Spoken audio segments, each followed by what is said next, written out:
आंतरराष्ट्रीय बाजार करणार असं विजय बापू शिवतारे म्हटले होते. असा कुठलाही कागदपत्र पत्रव्यवहार शासनाचा उपलब्ध नाहीये. अधिकाऱ्यांनी जर लोकाभिमुख भूमिका घेतली, स्वतःचे इगो बाजूला ठेवले, अहंभाव बाजूला ठेवला आणि लोकांच्यात मिक्स होऊन काम केलं तर काम करण्यामध्ये आणखी एक मजा येते. आमच्याकडे नाझरे धरण आहे, माहूर धरण आहे. या ठिकाणी अशा प्रकारे पावसाळ्यानंतरचं जे जादाचं पाणी वाया जातं ते जर जॅकवेल करून आपण शिफ्ट करू शकलो दुष्काळी भागाकडे, तर तो एक प्रयत्न राहील. फुल टाईम सोशल वर्क करणं ही एक वेगळ्या प्रकारची एन्जॉयमेंट असते. सगळ्यात महत्त्वाचे आहेत युवकांच्या हाताला काम आणि शिक्षण. ज्याचे मेरिटोरियस मुलं आहेत त्यांना गायडन्स करण्यासाठी एखादी अकॅडमी उभारता येईल का, तसाही प्रयत्न आहे. खेड्यातल्या शेतीवर पोट भरत नाही म्हणून शहराकडे जाणारा लोंढा हा आपण कधीच थांबवू शकणार नाही आणि त्याला उत्तरं सरकारने शोधावीच लागतील, राज्यकर्त्यांनी शोधावीच लागतील, अधिकारी वर्गांनी शोधावीच लागतील. मला म्हणायचे की हे काम करू शकले नाहीत ते कामं पूर्ण करण्याचा माझा इरादा. कारण मी मुळातच एका सोशल बॅकग्राऊंड असताना माझे वडील जिल्हा परिषदेचे सदस्य होते, अध्यक्ष होते आणि समाजसेवेचं एक प्रकारचं बाळकडूच कुटुंबातून मिळालेलं आहे. पण मी टीका टिप्पणी म्हणून त्यांच्यावर करत नाही, पण याच्यापैकी यांच्याकडून नाव घेण्यासारखा असा कुठलाच प्रकल्प झाला नाही किंवा तालुक्याला प्रगतीच्या पथावर नेण्यासारखे काही प्रयत्न झाले असं मला वाटत नाही.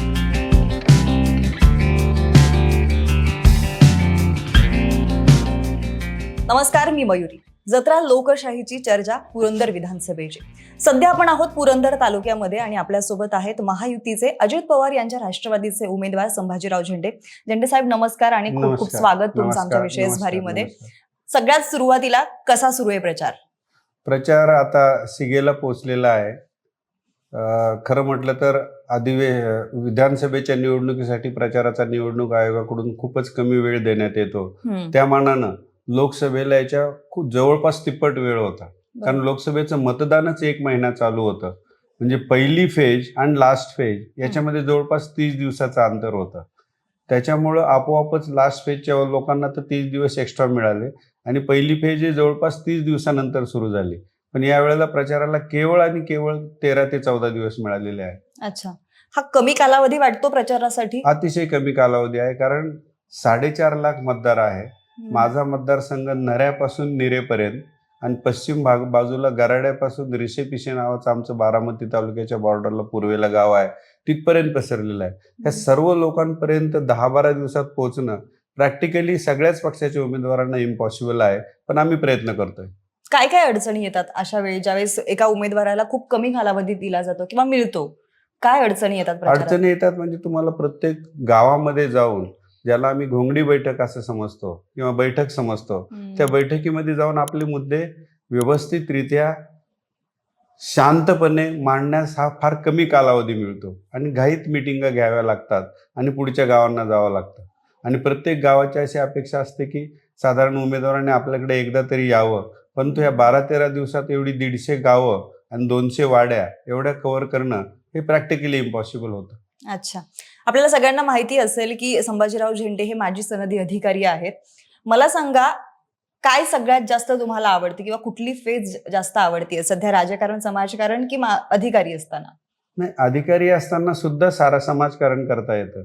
मी तर म्हणेल की तो 2 प्रकारचा अधिकारी असतो की आपण सरकारच्या वतीनं काम करत असतो, पण सरकारच्या वतीनं लोकाभिमुख धोरणं सुद्धा राबवता येतात.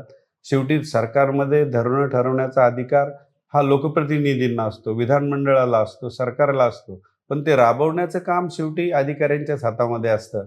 आणि अधिकाऱ्यांनी जर लोकाभिमुख भूमिका घेतली, स्वतःचे इगो बाजूला ठेवले, अहंभाव बाजूला ठेवला आणि लोकांच्यात मिक्स होऊन काम केलं तर काम करण्यामध्ये आणखी एक मजा येते.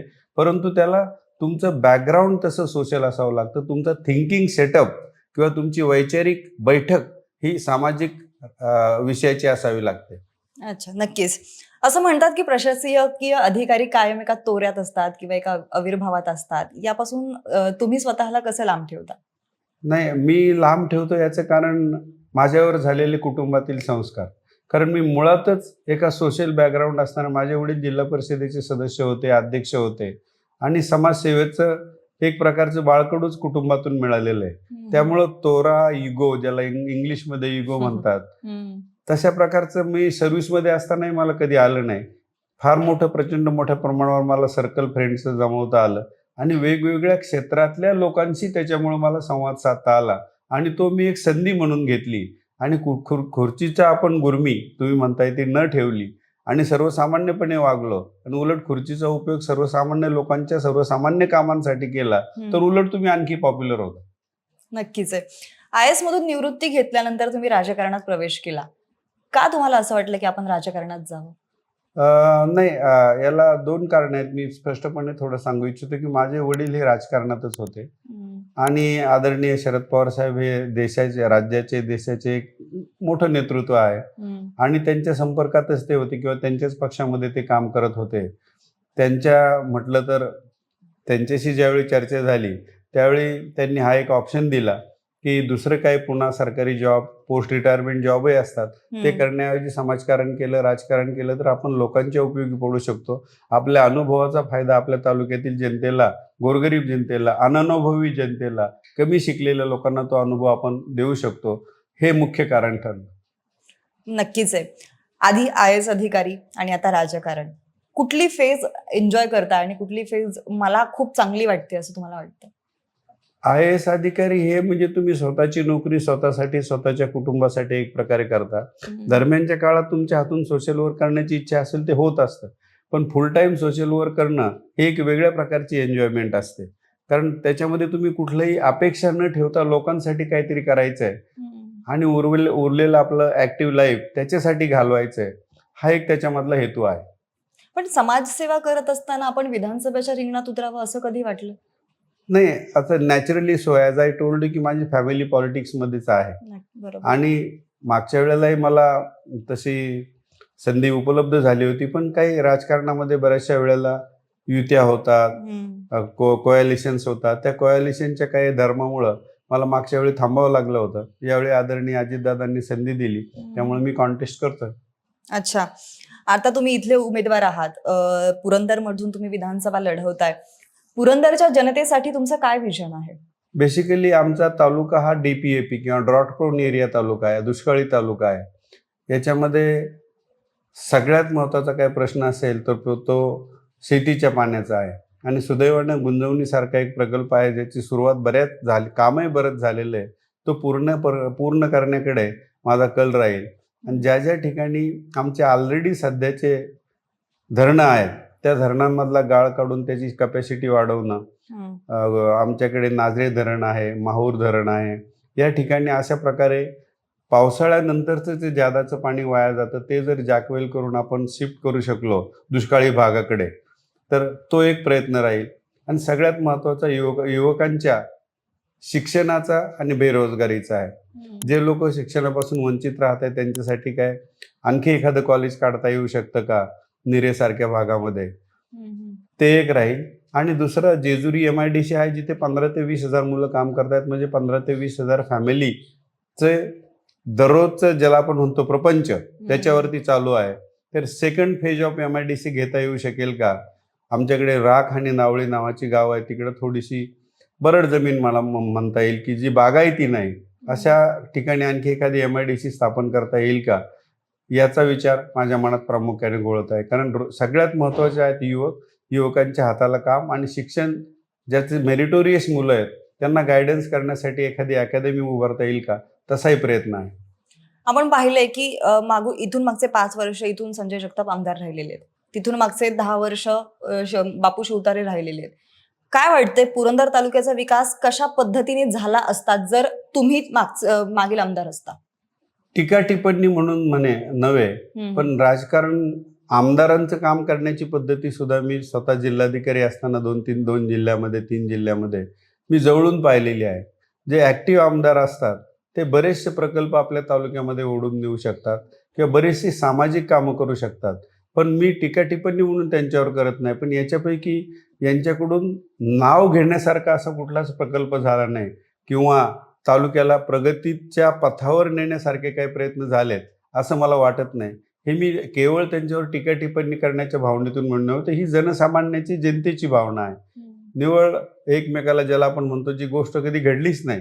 उदाहरणार्थ याच गावामध्ये आंतरराष्ट्रीय बाजार करणार असं विजयबापू शिवतारे म्हटले होते असा कुठलाही परिपत्रक भारत सरकारने, कारण आंतरराष्ट्रीय म्हटलं की दिल्ली सरकारचा प्रश्न येतो, असा कुठलाही कागदपत्र पत्रव्यवहार शासनाचा उपलब्ध नाहीये. नक्कीच आहे. पण आपण ज्यावेळेस या मतदारसंघाचा विचार करतो, या मतदारसंघामध्ये फुरसुंगी सारखं खूप मोठ्या लोकसंख्येचं गाव येतं, शेजारीच उरुळी येते. या गावांमधला ट्रॅफिकचा प्रश्न खूप मोठा आहे. सोबतच तिथला पाणी प्रश्न सुद्धा तुम्हाला माहितीच असेल. अजूनही 15 दिवसाला तिथे टँकर येतात. दुसरी गोष्ट, ट्रॅफिक खूप अरुंद रस्ते, रस्त्यावरचे खड्डे, हे सगळे प्रश्न कधी मिटणार? प्रश्न असा आहे की हा फक्त पुण्या किंवा ह्या कॉन्स्टिट्युएन्सीचा प्रश्न नाही, ज्याला आपण रॅम्पंट अर्बनायझेशन म्हणतो किंवा घनाघाती शहरीकरण, प्युअर पॉप्युलेशन प्रेशरमुळे वाढलेली लोकसंख्या, हा याचं प्रमुख कारण आहे. आणि ज्या वेळेला एखाद्या शहराचा डेव्हलपमेंट प्लॅन किंवा विकास आराखडा इम्प्लिमेंट न होता शहरीकरण वाढतं आणि छोटे रस्ते जास्त लोकसंख्या, छोटे रस्ते असंख्य गाड्या, याचं प्रमाण व्यस्त झाल्यामुळे हे प्रकार होतात. आणि या मतदारसंघातला हा जो शहरी भाग आहे, हा म्हणजे मोठ्या प्रमाणावर एकदम 10-15 वर्षात शहरीकरण झालं अशा प्रकारचा भाग आहे. त्यामुळे रस्ते, वीज, पाणी हे तिथले मेन प्रश्न आहेत. हे जर आपण सोडवू शकलो किंवा सोडवण्याचा प्रयत्न केला, एका रात्रीत सुटणार नाही, पण त्याच्यासाठी पावलं मात्र उचलली गेली पाहिजेत. आणि 4 वर्षे, 5 वर्षे, 6 वर्षे, 10 वर्षे, कारण लोकसंख्या आणखीनही वाढणार आहे, आणखीनही तिकडे लोकसंख्या वाढणार आहे. कारण सोशल मोबिलिटी नावाचा एक जो कॉन्सेप्ट आहे की सामाजिक अपवर्ड मुवमेंट, ही नॅचरल कॉन्सेप्ट आहे ह्युमन माइंडची. त्याच्यामुळं खेड्याकडून, खेड्यातल्या शेतीवर पोट भरत नाही म्हणून शहराकडे जाणारा लोंढा हा आपण कधीच थांबवू शकणार नाही. मी तर म्हणेल की डेव्हलप्ड कंट्रीजमध्ये कृषीवर अवलंबून असणारी लोकसंख्या मुळातच 8 ते 10% आहे, फक्त 8 ते 10% किंवा त्याच्यापेक्षा कमी. आपली अजूनही 60%, 50%च्या वरती लोकसंख्या शेतीवर अवलंबून आहे. त्यामुळे ही अपवर्ड सोशल मोबिलिटी शहराकडे होतच राहणार आणि त्याला उत्तरं सरकारने शोधावीच लागतील, राज्यकर्त्यांनी शोधावीच लागतील, अधिकारी वर्गांनी शोधावीच लागतील. मला सांगा, हे सगळे मुद्दे मांडण्यासाठी किंवा ह्या सगळ्या समस्या सोडवण्यासाठी एक अधिकारी म्हणून तुमचा कसा उपयोग होईल किंवा ते बॅकग्राऊंड तुम्हाला कसं फायदेशीर ठरेल? आता ह्याचंच जर उदाहरण घेतलं तर ठाणे जिल्ह्यात मी काम करत असताना, हा देशातला एकमेव जिल्हा आहे ठाणे जिल्हा, की ज्या एकाच जिल्ह्यामध्ये 8 महानगरपालिका आहेत. नक्की. कुठेही देशामध्ये एकाच जिल्ह्यात 8 महानगरपालिका नाही. आपला वर्ध्यासारखा जिल्हा घेतला तर तिथं नगरपालिका आहे, फक्त नगरपालिका आहे. अकोल्यासारखा जिल्हा घेतला तिथं नुकतीच महानगरपालिका झाली, ती एक छोटीशी नगरपालिका आहे. बाकी वाशिम बिशिम म्हटलं तर अजूनही नगरपालिका आहे. आणि या ठिकाणी शहरीकरणाचे प्रश्न सोडवताना आम्हाला भरपूर मेहनत करावी लागली. याचा अर्थ असा नाही की तिथले सगळे प्रश्न मिटले. तिथेही गर्दी, खूप मोठ्या प्रमाणावर लोकवस्ती आणि छोटे रस्ते, पाण्याचे प्रश्न सुदैवाने एवढे नाहीत, कारण तिथले जलाशय बऱ्यापैकी ब्रिटिशांच्या काळामध्येच मुंबईच्या आसपासचे झालेले आहेत. नक्कीच आहे. एक शेवटचा प्रश्न आणि त्यानंतर आपलं एक रॅपिड फायर म्हणून एक छोटासा सेगमेंट आहे. जाता जाता मला सांगा, मतदारांना काय आवाहन कराल तुम्ही? मतदारांना मी हेच आवाहन करेन की तुम्ही तीनही उमेदवारांना समोर डोळ्यासमोर उभे करा. प्रत्येकाचं काम पहा. गेल्या 5-10 वर्षात 15 वर्षामध्ये त्यांनी केलेली कामं, दिलेली आश्वासनं पूर्ण झाली का? प्रत्येकाने आश्वासनं दिली, त्यातलं काहीही पूर्ण झालेलं नाही. हे मी स्पष्टपणे एवढ्यासाठी नमूद करतोय की टीका टिप्पणी म्हणून नव्हे, परंतु त्यांनी खरंच येऊन सांगावं. मी तर मागे एक मुलाखत दिली होती की काही प्रश्नावर एकत्र एका स्टेजवर माईकवरती एकत्र येऊन तिन्ही उमेदवारांनी चर्चा करावी, आणि ही पद्धती पाश्चिमात्य देशामध्ये आहे, अजूनही आहे. त्याच्यामुळं मला म्हणायचं की हे काम करू शकले नाहीत, ते काम पूर्ण करण्याचा माझा इरादा. आणि शेवटचा आपला रॅपिड फायर नावाचा एक सेगमेंट आहे. मला सांगा, संभाजीराव झेंडे सगळ्यात जास्त कुठे रमतात?